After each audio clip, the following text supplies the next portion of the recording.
All right, so welcome to another Deep Dives. We've got some seriously interesting stuff to unpack today. A story that is really going to make you think. That's right. We're going deep into this short story by Fyodor Dostoevsky, Yeah, The the Crocodile. crocodile. It's a wild ride. I mean, just the premise itself.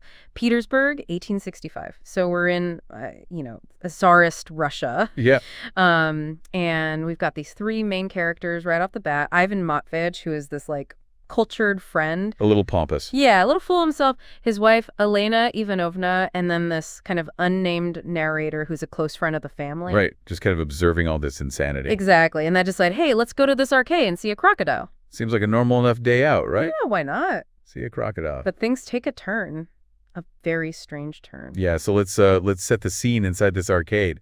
Ivan Matveitch is so excited to see this crocodile. I know, it's so funny. He's about to embark on this big European tour to, improve himself, right? And he thinks seeing a crocodile is, essential prep work. Exactly. Got to get that cultural experience in. But then they actually see the crocodile, and it's this kind of big, still thing just lying in some water. Doesn't seem too bothered about the Petersburg weather. No, not at all. And Elena Ivanovna's reaction is perfect. She's just like, well, I thought it would be different. Yeah, underwhelming. Yeah, totally. So already we have this clash between Ivan's high expectations and this very mundane reality. Right, and it kind of foreshadows the absurdity that's about to unfold. Because in this, split-second decision, Ivan decides to tickle a crocodile's nose with his glove. Just messing around. Yeah, just a little fun. And that's when everything changes. Boo. Crocodile springs to life.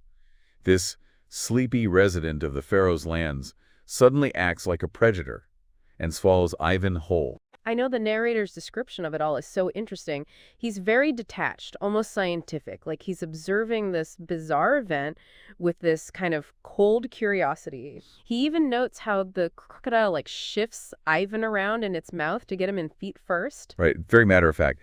And then there's this crazy moment where Ivan pops his head back out, just for a second, I know, this look of pure despair on his face. before disappearing again. And the narrator just starts laughing. Which, I mean, come on, it's such a human reaction to something so unbelievable. But of course, he immediately feels bad about it. Of course, but then you have all these other reactions. Elena Ivanovna's freaking out. Flayin', flayin', which, by the way, she means cut the crocodile open to get him out. Yeah, not what you'd initially think. And the German owner is just distraught about his crocodile. Oh, my crocodile. Oh, man, allerliebster Karlchen. It's all about his precious crocodile. And then this older woman, the mutter, shows up, adding to the commotion. It's this immediate clash of priorities, right? Elena's frantic about her husband. The German's worried about his animal. And then, just to add to the absurdity, this random progressive stranger appears. I know, drawn in by all the chaos. And he starts criticizing Elena Ivanovna for her reactionary desire to flay the crocodile. Totally misunderstanding what she means. It's like Dostoevsky's poking fun at these intellectual trends of the time where even genuine emotion is seen through this political lens. Yeah, exactly. This character embodies those who blindly follow ideologies, sometimes at the expense of basic human empathy. Absolutely. But then things get even weirder. We hear Ivan Matveitch's voice coming from inside the crocodile. And can you imagine? He's calmly telling his work to get the police. From inside a crocodile. Like, what?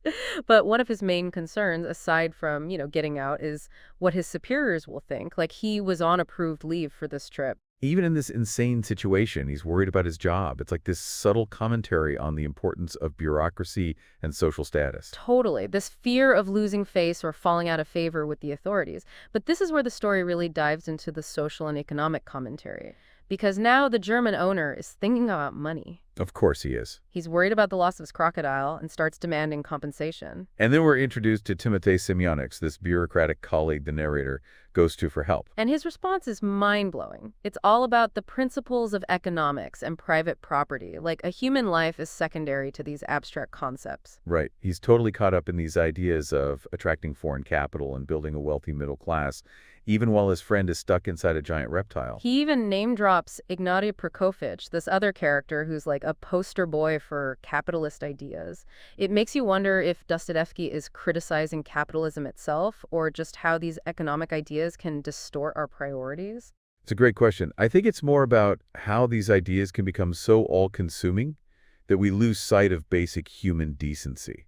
Like Timofey Semyonich's suggestions are ridiculous. He says just leave Ivan in there for a bit. I know, maybe send a formal request for him to be considered still working while inside the crocodile? Like on some special assignment. And the idea of actually studying what's happening inside the crocodile scientifically? Nope. Not in the Not rules. in the rules. It's a perfect satire of bureaucratic thinking, right? Where rules and regulations are more important than common sense or human well-being. Absolutely. And then finally, the narrator gets to visit Ivan inside the crocodile. And what a transformation. Right. Our slightly pompous friend has become a full-blown egomaniac. He sees himself as this important figure, a pullet for mankind. All because he's inside a crocodile. It's brilliant satire on intellectual vanity. Like, being trapped hasn't humbled him, it's inflated his ego to ridiculous proportions. And then he starts spouting all this nonsense about the crocodile's anatomy, saying it's perfectly hollow like a gutta-percha sack. And justifying it all with this made-up science based on word origins and whatnot. And his claim that he and the crocodile are somehow nourishing each other? Come on. It's classic Dostoevsky. This whole situation is a fantastic critique of social climbing as well. Ivan, trapped and helpless, becomes obsessed with how this bizarre event can elevate his status. He's completely lost touch with reality. And meanwhile, Elena Ivanovna's reaction to the possibility of widowhood is just as self-centered. Totally. She's more worried about divorce and some swarthy gentleman than her husband's actual predicament. The thought of joining Ivan inside the crocodile is repulsive to her. It's funny, but also kind of sad how superficial her concerns are. Right. She's worried about her hat and her skirt and what she'll eat. And then to top it all off, the whole situation remains unresolved.